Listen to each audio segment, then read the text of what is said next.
사실 오늘 말씀은 우리가 코로나가 있기 전에 그리스도인의 정체성에 관해서 설교를 하면서 종려주일에 맞춰서 왕으로서 오신 예수님, 또 우리가 왕으로 살아가야 될 우리에 대해서 나누려고 했는데 공교롭게도 어린이 주일에 이 설교를 하게 됩니다. 그런데 어떻게 보면 같은 맥락의 같은 의미라고 생각을 합니다.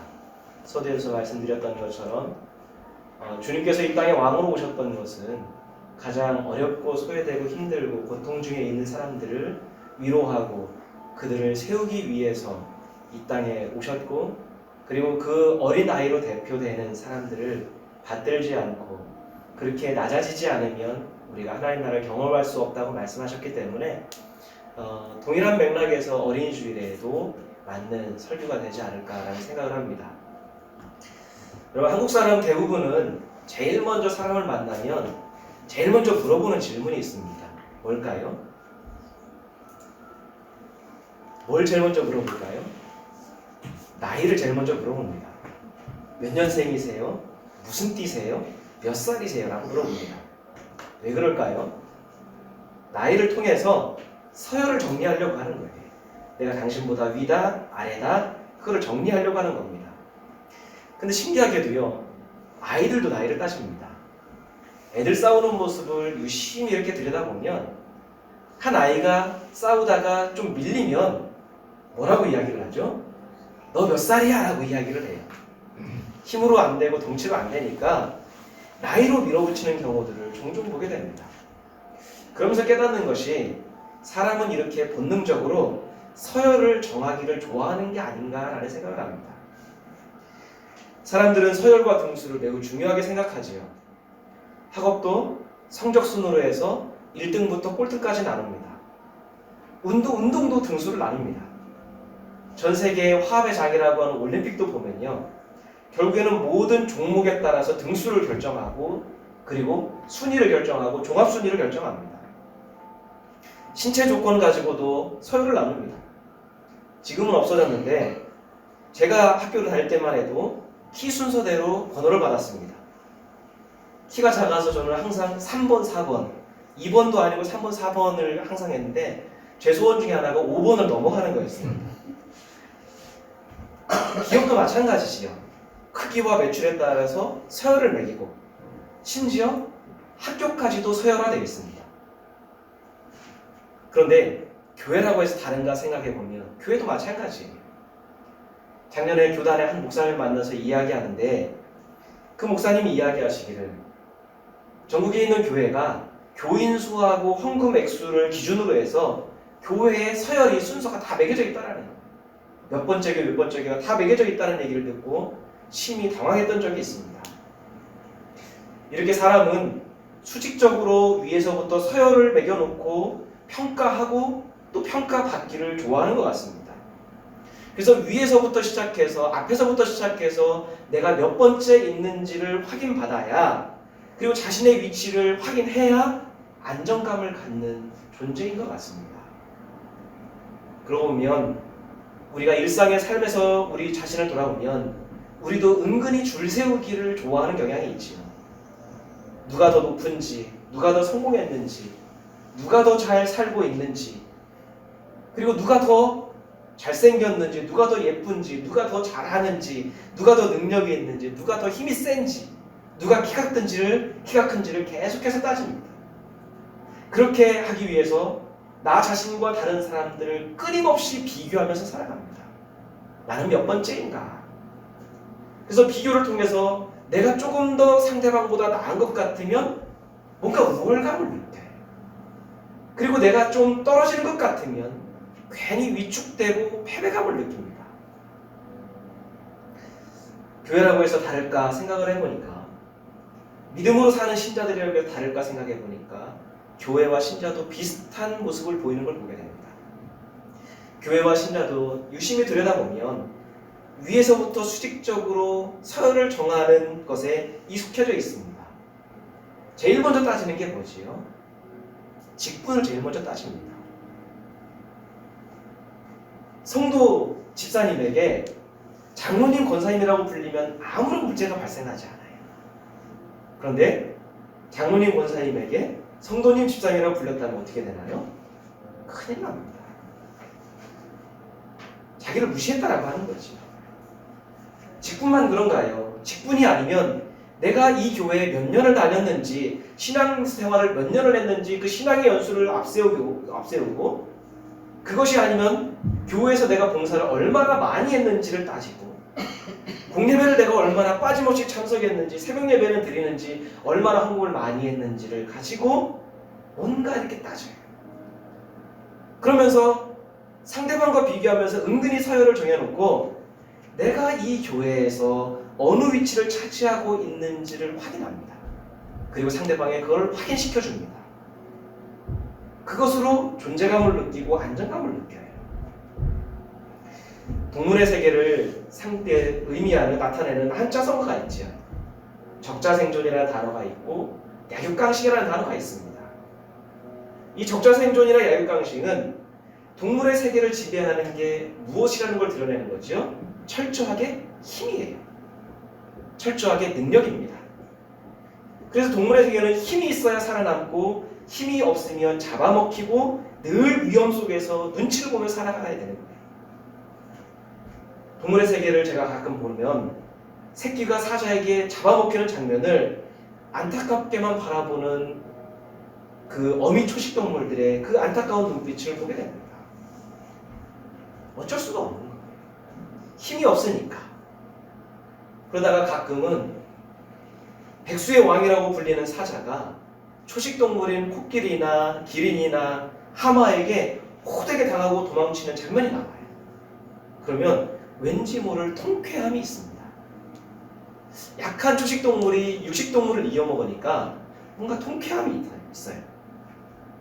그런데 그것을 유심히 들여다보면 그 동물들도 결국에는 힘과 덩치가 있으니까 살아남을 수 있는 거예요.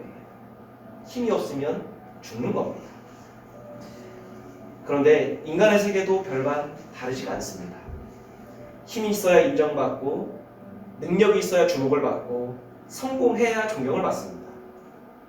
가진 것이 없고 힘이 없으면 무시당하고 살아남지 못합니다. 힘과 능력과 소유를 그거를 배제하고 사람이 사람으로 존중받지 못하는 것 같습니다. 사람을 사람답게 인정해주지 못합니다. 그러다 보니까 인간 세상은 서열을 높이기 위해서 치열한 경쟁이 끊임없이 존재하는 거예요. 내가 높아지지 않으면, 내가 성공하지 않으면 살아남지 못하니까 끊임없이 그것을 향해서 달려가는 거예요. 여러분, 동물의 세계는요, 차라리 서열이 한번 정해지면 그 서열에 대한 싸움도 갈등도 없습니다. 한번 서열이 정해지면 그것으로 끝이에요. 그런데 인간의 세계는요, 끊임없이 경쟁하고 끊임없이 다투고 끊임없이 자리를 차지하기 위해서 음모와 암투와 경쟁이 벌어집니다. 갈등과 싸움이 끊이지가 않아요. 그러다 보니까 사람이 사는 세상에는 평화가 없습니다. 겉으로는 전쟁이 없는 것처럼 보여도, 겉으로는 동물의 세계보다 나은 것처럼 보여도 그 내면을 들여다보면 더 치열한 전쟁이 늘 끊임없이 벌어지고 있습니다. 하나님이 세상을 과연 이렇게 만드셨을까? 이것이 과연 하나님이 의도하신, 하나님이 창조하신 세상일까? 서열을 매기고 꼭 등수를 나누고 가진 것에 따라서 사람의 가치가 달라지고 그렇게 대접하는 것이 과연 하나님이 만드신 세상일까? 우리가 한번 돌아보아야 됩니다. 이스라엘 주변의 나라들이 왕이 통치하고 있을 때요, 이스라엘에는 왕이 없었습니다. 왕이 있기 전에 누가 나라를 다스렸지요? 사사들이 나라를 다스렸습니다. 사사들을 흔히 이야기하면 판관, 재판관이에요. 사사는 민족이 위기에 처했을 때나 이스라엘의 하나님의 질서와 법이 무너졌을 때 하나님이 그때마다 세우셨던 지도자입니다. 그래서 사사는 원칙적으로 세습이 안 됩니다. 세습할 수 없고 하나님이 선택해서 그때 딱 쓰임받는 사람이 사사예요. 전적으로 하나님의 선택에 의해서 세워졌고, 그리고 사사는 모든 것을 마음대로 하는 직분이 아니라 제한된 책임과 권리만 행사할 수 있는 지도자였습니다. 그러니까 굉장히 독특한 제도인 거예요.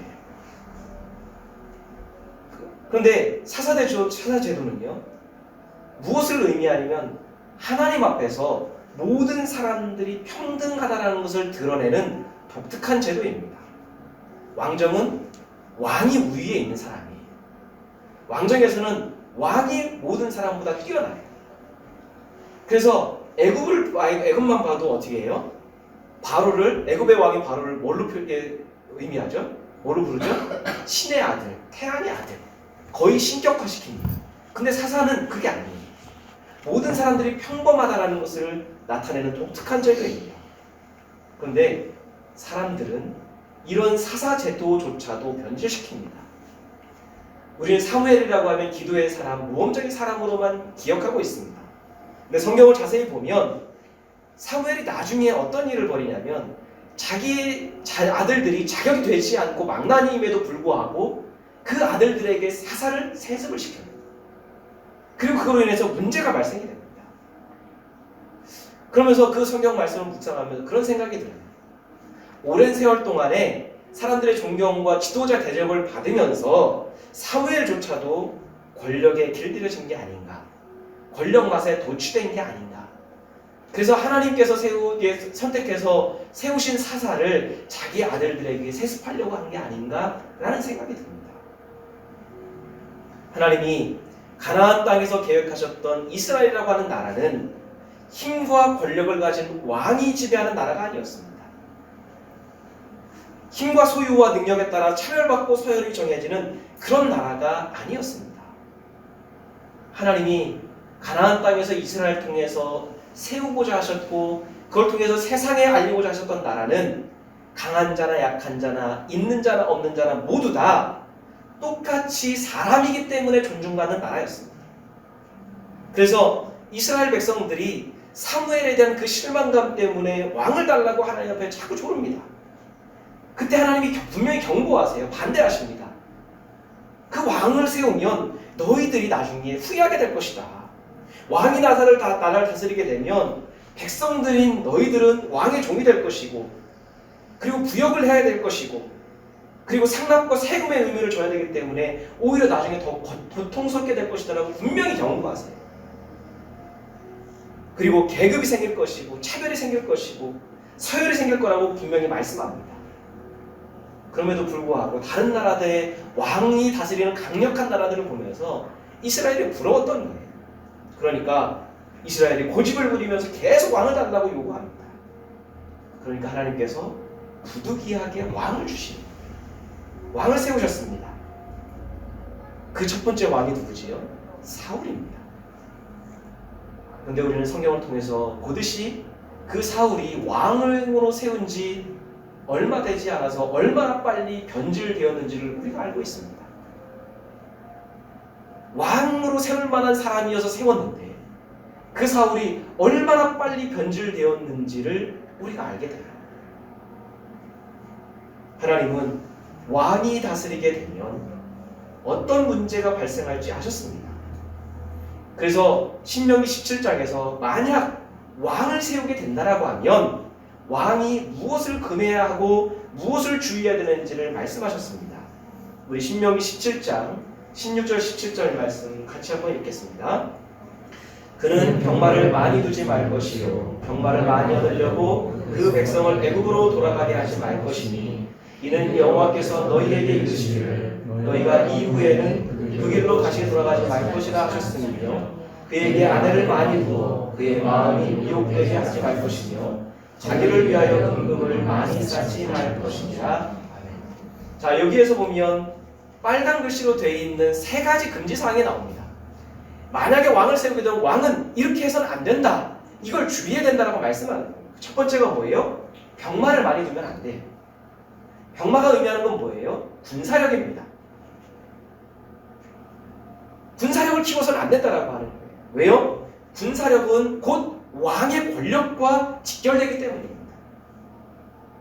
왕이 권력의 맛을 들이면 자신의 권력과 통치력을 강화하기 위해서 군사력을 키우게 되고요. 그 군사력을 키우기 위해서 백성들의 세금을 더 많이 걷어야 되고 백성들의 삶을 빼앗아야 되고 폭정을 하게 되는 거예요. 그러니까 병마를 많이 두지 마라. 첫 번째입니다. 또 두 번째는 뭡니까? 아내를 많이 두지 말아라. 왕은 많은 처첩을 거느리지 말라고 하는 거예요. 대부분 왕의 아내들은 누굽니까? 다른 나라의 공주들이에요. 다른 나라의 공주들인데 서로 전쟁을 하지 말자라고 하는 의미로 그 다른 나라의 공주와 결혼을 하게 되는 거죠. 정략 결혼입니다. 그런데 문제는 이것을 통해서 첫 번째 종교적인 문제는 이 다른 나라의 공주들이 아내로 들어오게 되면 그들로 인해서 그들의 문화와 종교가 들어와서 왕을 미혹하게 된다고 합니다. 하나님에 대한 신앙이 흔들립니다. 그런데 정략결혼의 문제는 왕이 정략결혼을 통해서 자신의 권력을 강화하려고 하는 거예요.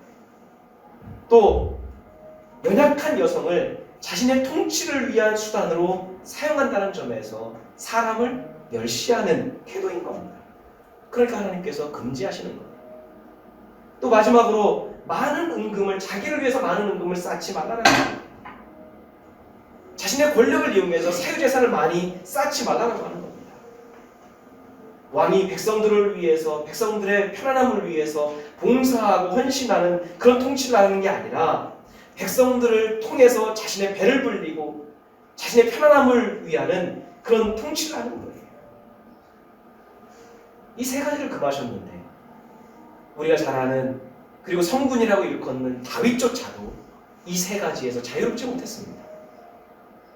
그러니 왕이 갖고 있는 그 맹점이 얼마나 큰가를, 그 위험성이 얼마나 큰가를, 그 권력이라고 하는 것이 갖고 있는 위험이 얼마나 큰지를 우리가 알 수 있습니다. 왜 하나님께서 왕에게 이런 명령을 주셨는지, 경고를 하셨는지 이해가 되는 것이지요. 그래서 하나님께서 하지 말라라고 하는 명령과 더불어서 왕이 하나님의 뜻대로 선하게 통치하려면 하나님의 말씀을 늘 가까이 두고 읽으면서 말씀을 지켜야 된다고 강조하셨습니다. 우리 신명기 17장 18절에서 20절 말씀 같이 한번 읽겠습니다. 그가 왕위에 오르거든 이 율법서의 등사본을 레위 사람 제사장 앞에서 책에 기록하여 평생에 자기 옆에 두고 읽어 그의 하나님 여호와 경외하기를 배우며 이 율법의 모든 말과 이 규례를 지켜 행할 것이라.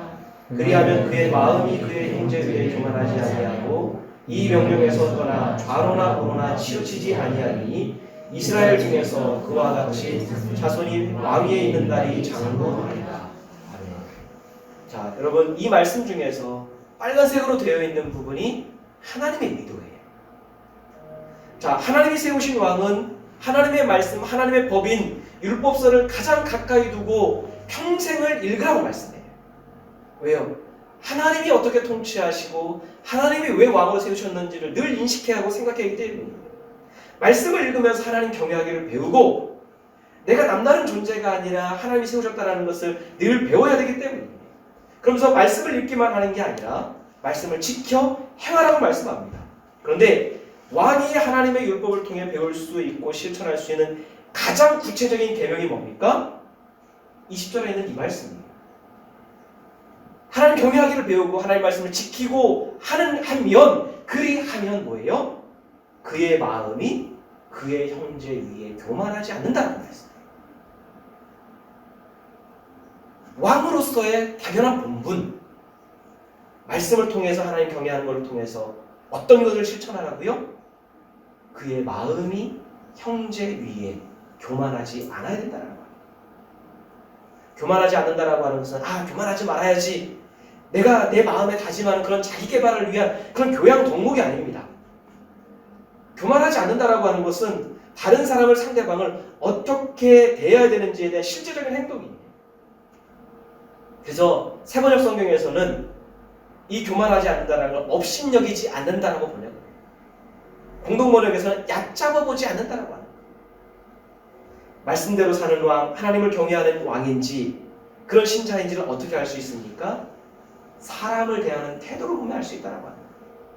저 사람이 하나님을 경외하는 사람이구나, 저 사람이 말씀을 가까이 하는 사람이구나, 말씀대로 사는 사람이구나라는 것을 무엇을 보면서 알 수 있어요? 사람을 대하는 태도예요. 백성들을, 사람들을 업신여기거나 얕잡아 보지 않는 사람이에요. 왕은 말씀을 통해서 매일 매순간 이것을 배우고 깨닫고 다짐해야 되는 거예요. 그럴 때야만 왕의 지위가 오래 갈 수 있다라고 하는 겁니다. 이것이 성경에서 말하는 왕의 정체성의 기본입니다. 성경은 하나님을 왕으로 자주 묘사하지요.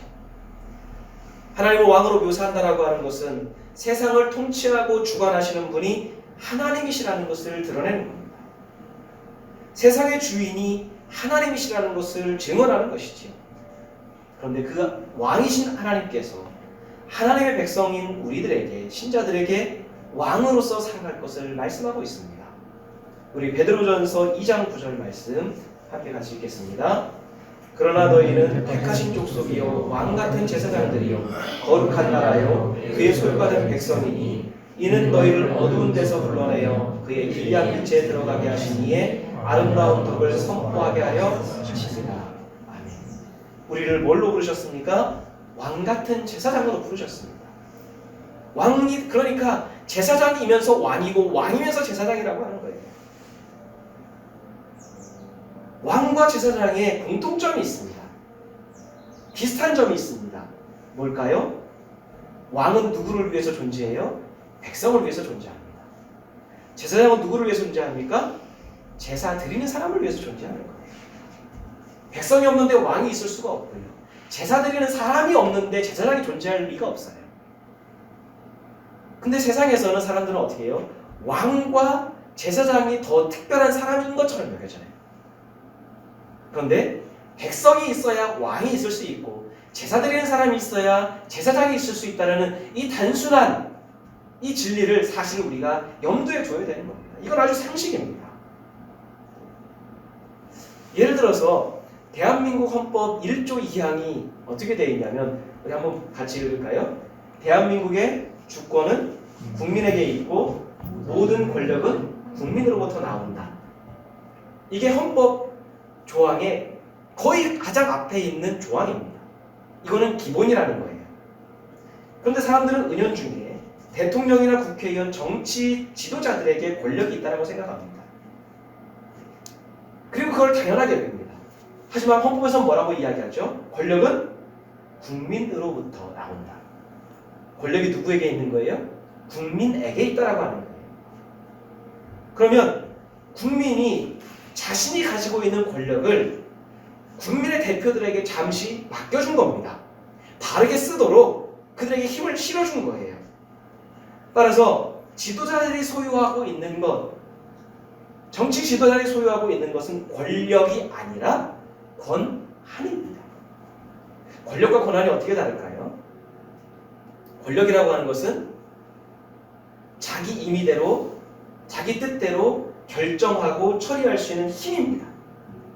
권력은 무게중심이 누구에게 있어요? 나에게 있어요. 내 뜻이 우선입니다. 그런데 권한은 뭐예요? 허락된 범위 내에서, 제한된 범위 내에서 행사할 수 있는 권리예요. 국민이 지도자들에게 맡겨준 건 권력이 아니라 권한입니다. 지도자들은 국민이 동의하고 허락하는 범위 내에서만 힘을 발휘할 수 있는 거예요. 따라서 지도자가 된다고 해서 그 사람 자체가 달라지거나 신분이 높아지는 게 아니라, 서열상 높은 사람이 되는 게 아니라 그 지도자도 여전히 누구예요? 국민 중에 한 사람일 뿐이에요. 그런데 사람들은 어떻게 생각합니까? 지도자가 되면 권력이 생기고 신분이 높아진다고 생각합니다. 이것은 헌법을 심각하게 오해하고 있는 거지요.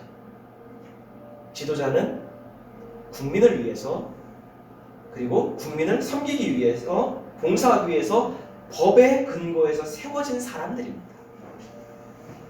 이걸 우리가 염두에 두어야 돼요. 하나님은 교회와 신자들이 세상에서 왕으로 살아가라고 말씀합니다. 근데 우리는 그 왕이라고 하는 단어에 속아서 왕은 뭐든지 마음대로 해도 되고 뭔가 특권이 있는 것처럼 생각을 합니다. 하지만 아니에요. 왕에게 맡겨진 사명을 보면 알 수 있습니다. 왕에게 맡겨진 사명이 뭐예요? 하나님의 아름다운 덕을 선포하는 것. 그것을 위해서 우리를 왕으로 세우신 거예요. 예수께서는 그 하나님의 아름다운 덕을 선포하는 삶을 사셨습니다. 그리고 세상에 전할 하나님의 아름다운 덕이 무엇인지, 누구에게 무엇을 전해야 되는지 분명히 하셨습니다. 우리 누가복음 4장 말씀 한번 같이 읽겠습니다. 예수께서 그 자라나신 곳 나사렛에 이르사 안식일에 늘 하시던 대로 회당에 들어가사 성경을 읽으려고 서심해 선지자 이사야의 글을 들이거늘 책을 펴서 이렇게 기록된 데를 찾으시니 곧 주의 성령이 내게 임하셨으니 가난한 자에게 복음을 전하게 하시려고 내게 기름을 부으시고 나를 보내사 포로된 자에게 자유를, 눈먼 자에게 다시 보게 함을 전파하며 눌린 자를 자유롭게 하고 주의 은혜를 전파하게 하려 하심이라 하였더라.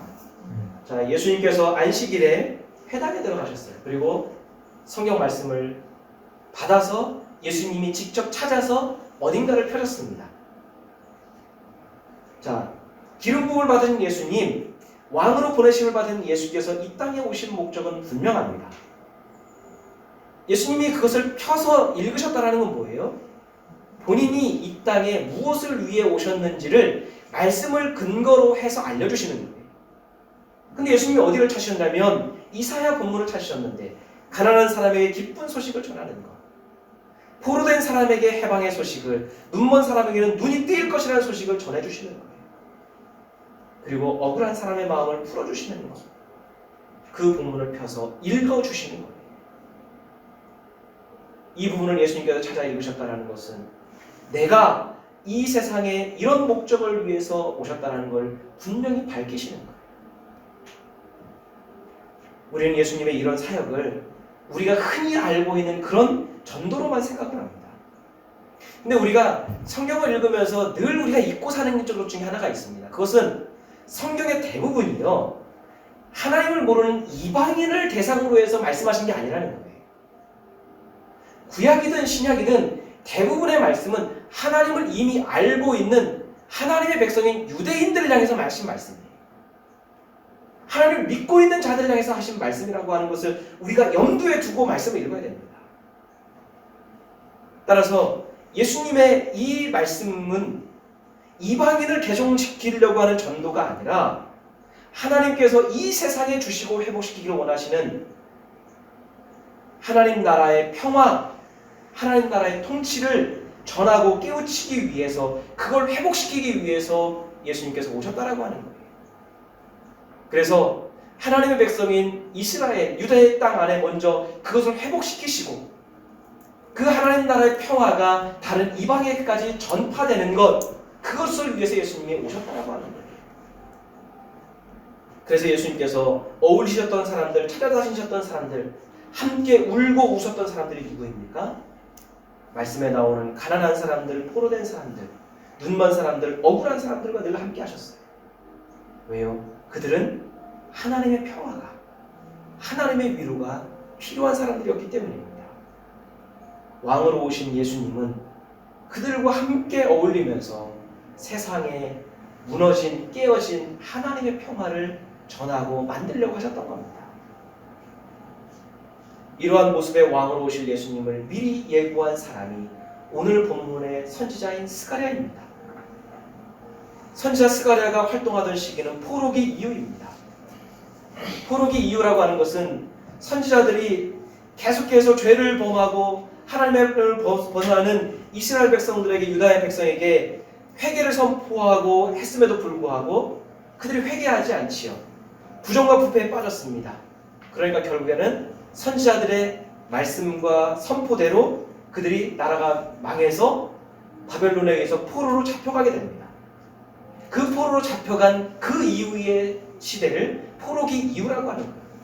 대부분의 사람들이 포로로 잡혀갔지요. 그리고 전쟁 중에서 땅 황폐했지요.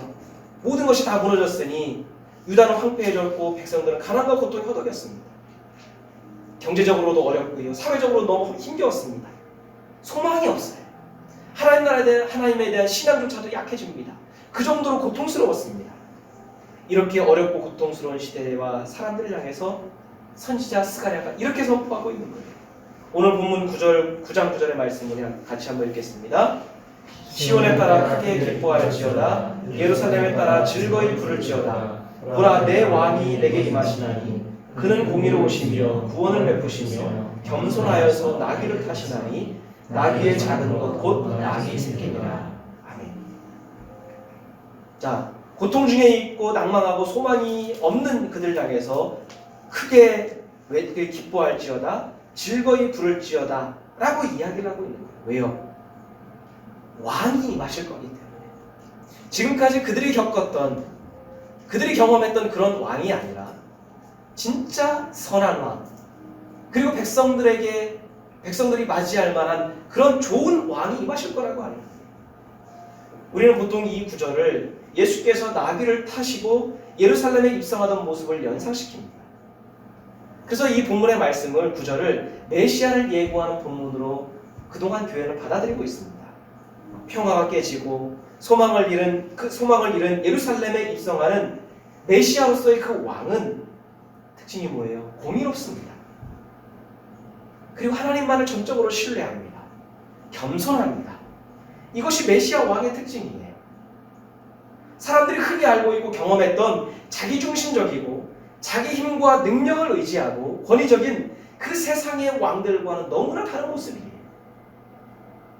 무엇보다 그 겸손한 왕이, 그 메시아가 탄 동물이 뭐예요?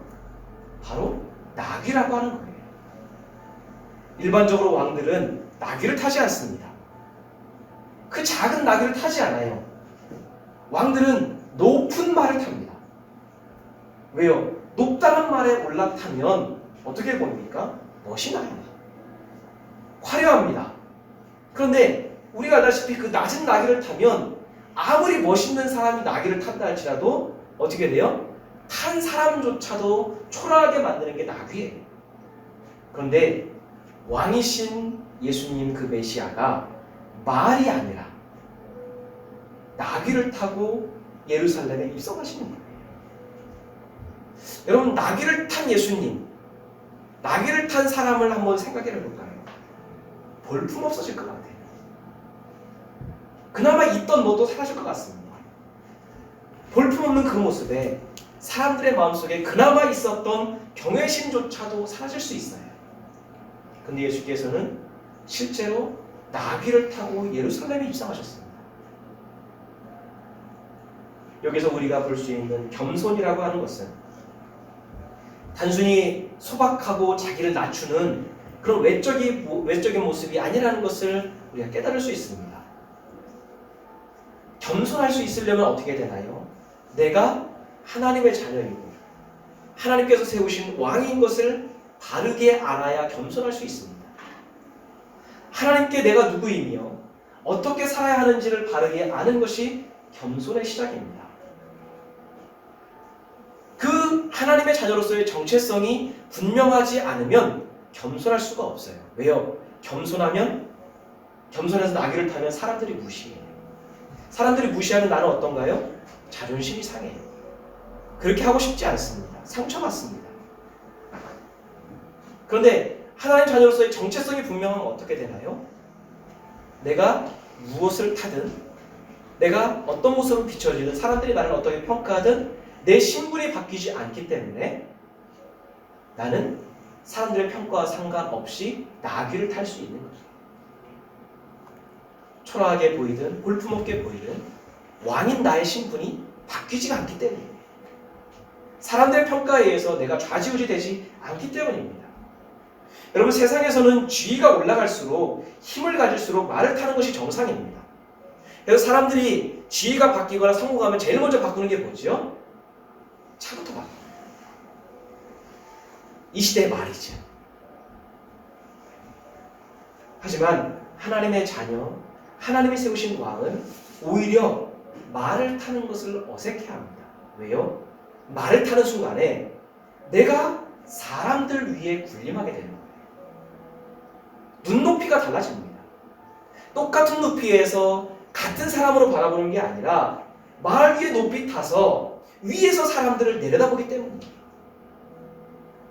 예수께서는 자신이 하나님이라는 정체성을 가지셨기 때문에 본인이 하나님의 왕인 것을 분명히 아셨기 때문에 나귀를 타는 것을 어색해하지 않으셨습니다.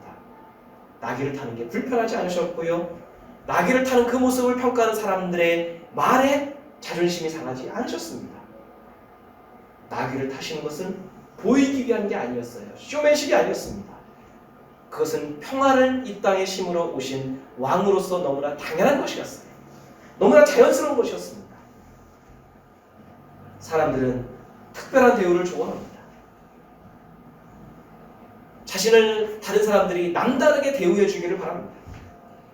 그래서 돈이라는 말 위에, 명예라는 말 위에, 권력이라는 말 위에, 성공이라는 말 위에, 때로는 직분이라고 하는 그 말 위에 올라타서 사람들을 좀 내려다보고 싶어 해요. 조금이라도 지금보다 높은 말 위에 올라타서 다른 사람들을 내려다보고 사람들이 자신을 좀 올려다보기를 바라는 그런 욕망이 우리에게 있습니다. 그리고 그런 사람들의 시선을 즐깁니다. 그런 시선을 받으면서 내 존재감을 확인받고 싶어 해요. 그런데요, 그러한 마음 속에는 절대로 평화가 없습니다. 왜요? 서로 높은 곳에 올라가기 위해서, 지금보다 더 높은 곳에 올라가기 위해서, 지금보다 더 인정받기 위해서 갈등해야 되고요, 경쟁해야 됩니다. 그런 사람들이 있는 곳에는 늘 긴장감이 넘칩니다. 서로 조금 더 높은 곳에 올라가기 위한 욕심과 욕망 때문에 서로 음해해야 되고 끌어내려야 되고 서로 상처를 줘야 되는 거예요. 서로 인정해주지 못하고 있는 그대로 바라보지 못하고 시기하고 질투하면서 서로 인정해주지 못합니다. 성공하기 위해서라면 때로는 법도 질서도 양심도 무시를 하는 것이지. 그럼 그런 곳에 평화가 있을까요?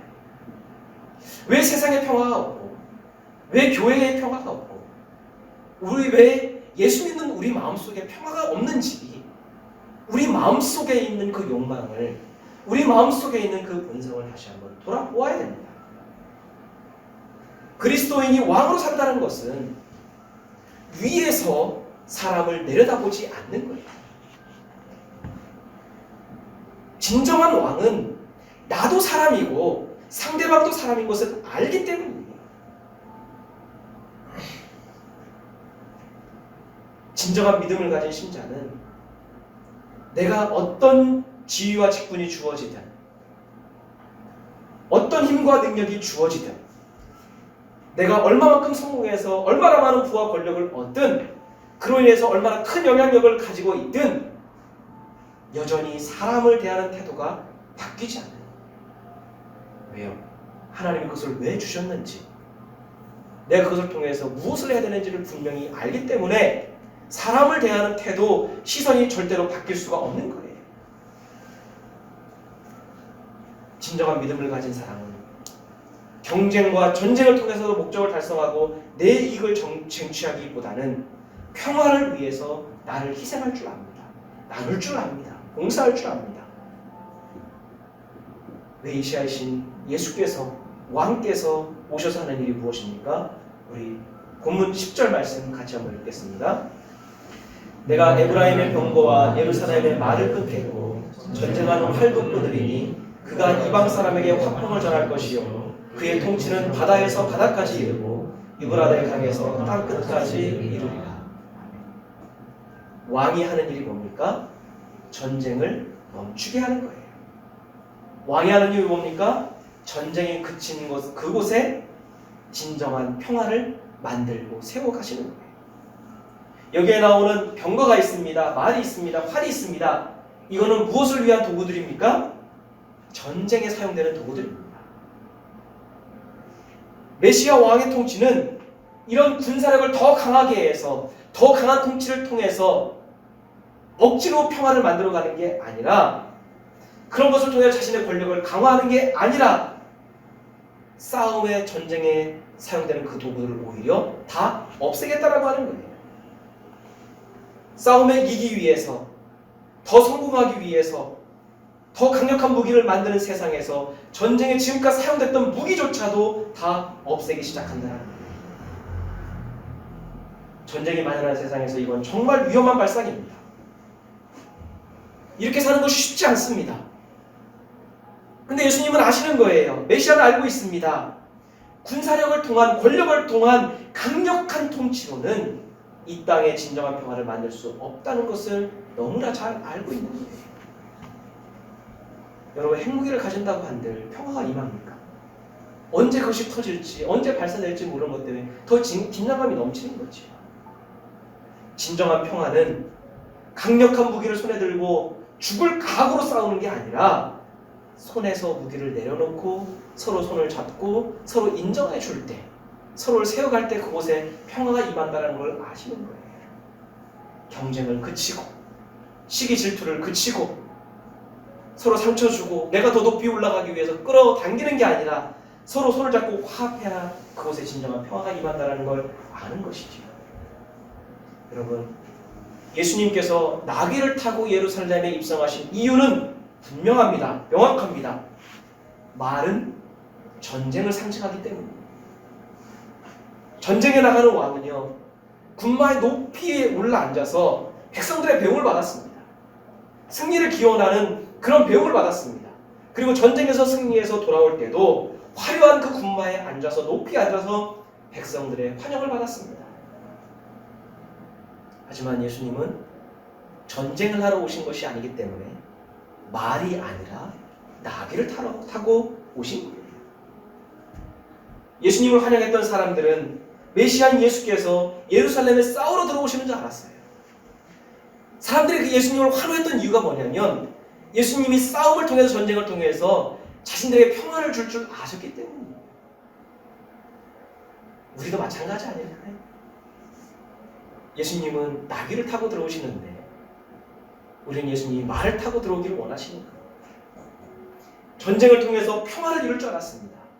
하지만 예수께서는 짐을 실는 나귀를 타고 오셨어요. 그 당시에 예루살렘은 권력을 잡기 위한 경쟁이, 탐욕과 욕망이 가득한 곳이었습니다. 그래서 자신들의 기득권을, 권력을 방해하고 그리고 거리껴지는 예수를 죽이기 위해서 호시탐탐 예수님을 노리는 사람들로 가득해 있었습니다. 성공하기 위해서, 자신의 지위를 지키기 위해서 경쟁자를 제거하는 곳이 예루살렘이었습니다. 예루살렘의 이름의 뜻이 평화의 도시입니다. 평화의 도시인 예루살렘에 평화가 없는 거예요. 그런데 예수님은 자신의 목숨을 노리는 사람들이 가득한 그 예루살렘에 아무런 전쟁의 도구도 없이 나귀를 타고 유유히 들어오시는 거예요. 그리고 전쟁을 원하는 자들에게 잡히셨고 십자가에 달려 죽으심을 통해서 진정한 평화는 자신이 죽어야 함을 몸소 보여주신 거예요. 왕이 해야 할 일 중에서 가장 우선적이고 기본적인 의무가 뭘까요?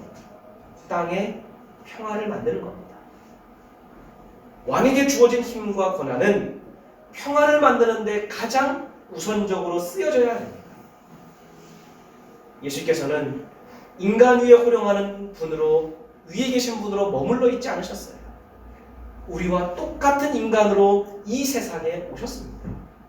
그리고 가장 삶에 불안해하는 사람들과 함께 하셨습니다.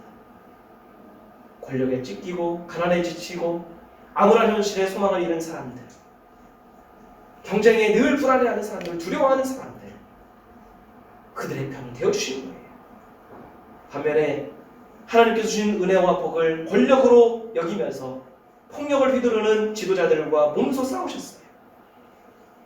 직분을 특권으로 여기고 믿음을 대단한 능력으로 여기며 사람들을 업신여기는 사람들을 질책하셨습니다. 여러분, 세상에 왜 평화가 없을까요? 서로 높이 올라가려고 끊임없이 경쟁하기 때문입니다. 더 많이 갖기 위해 경쟁하기 때문입니다. 더 인정받고 더 강해지고 그것을 통해서 내 밑에 더 많은 사람들을 거느리려고 하는 욕망 때문입니다. 그 욕망을 성취하기 위해서 때로는 법을 어기고 때로는 질서를 무너뜨리고 불법을 행하고 부정한 방법을 쓰고 뇌물을 씁니다. 그걸 통해서 조금이나마 내가 높아질 수 있다면 그런 일들을 서슴없이 하니까 평화가 없어지는 거예요. 나귀를 타는 인생보다는 한 번쯤은 말에 높이 올라타서 멋지게 사는 그 인생을 꿈꾸는 그 경쟁 때문입니다. 생명보다는 이익을 우선시하고 사람보다는 돈을 더 가치 있게 생각하는 거예요. 이렇듯 모두가 자신의 평화를 꿈꾸며 치열하게 살아가지만 과연 평화를 누리는 사람은 얼마나 될까요? 생명의 가치를 잃어버리고 물질이, 권력이 사람의 가치보다 더 높게 평가되는 곳에 과연 평화가 있을까요? 이전에 물류센터 그 화재 사고가 우리에게 그것을 가르쳐주고 있는 것이죠. 세상의 평화가 사라진 것은 사람들의 완악함 때문만은 아닙니다. 신자들이 하나님이 가르치는 말씀을 제대로 이해하지 못하고 받아들이지 않고 순종하지 않고 왕같은 제사장으로 살아내지 못하기 때문이에요.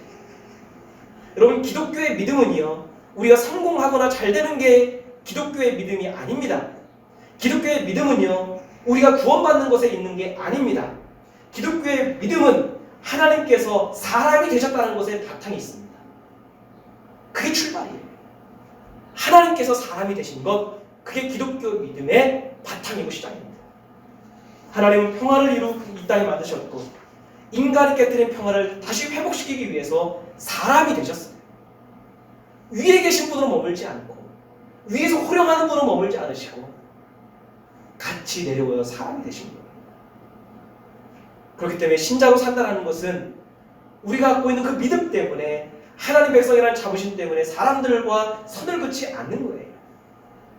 내가 좀 신앙이 있다라고 해서 우월감을 갖지 않는 거예요. 왕같은 제사장으로 산다라고 하는 것은 나도 사람이고 상대방도 사람인 것을 인정하는 살아가는 사람입니다. 사람이 되신 예수를 바라보면서 세상과 더불어 살아가는 삶을, 사람들을 섬길 수 있는 삶을 끊임없이 모색하는 거예요. 그 길을 걸어가는 겁니다. 하나님은 하나님을 바라보던 그 믿음의 눈으로 사람들을 바라보아야 된다고 말씀하셨습니다. 하나님을 섬기던 그 손과 발로 사람들을 섬겨야 된다고 가르쳐 주셨습니다.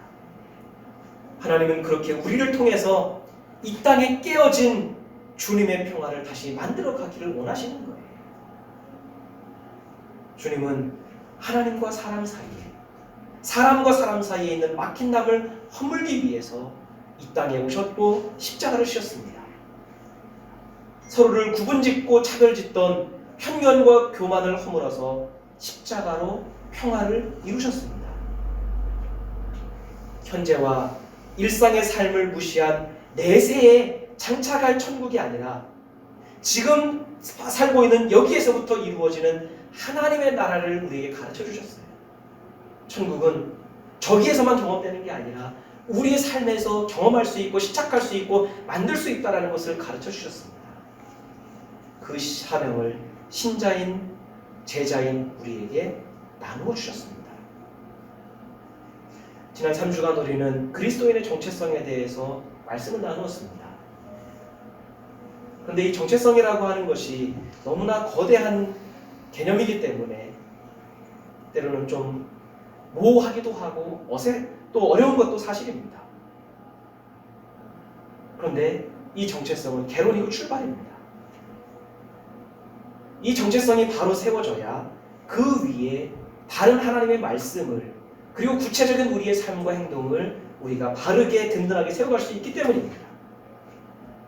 앞으로 우리가 예배와 말씀을 통해서 어떻게 우리가 구체적으로 이 왕으로서 또 선지자로서 제사장으로서 살아낼지에 대해서 우리가 배우게 될 것이고 그 말씀들을 통해서 우리가 바른 신앙으로 세워져 갈 수 있기 원합니다. 선지자로서 서로의 신앙을 일깨워주는 신앙, 제사장으로서 끊어진 다리 관계를 이어가는 신앙, 왕으로 하나님의 공의와 평화를 이루어가기는 그런 삶이 우리 가운데 이루어지기를 원합니다. 신자답게 살려고 하는 그 삶에 우리의 걸음에 주님이 함께 하십니다. 우리 함께 기도하겠습니다.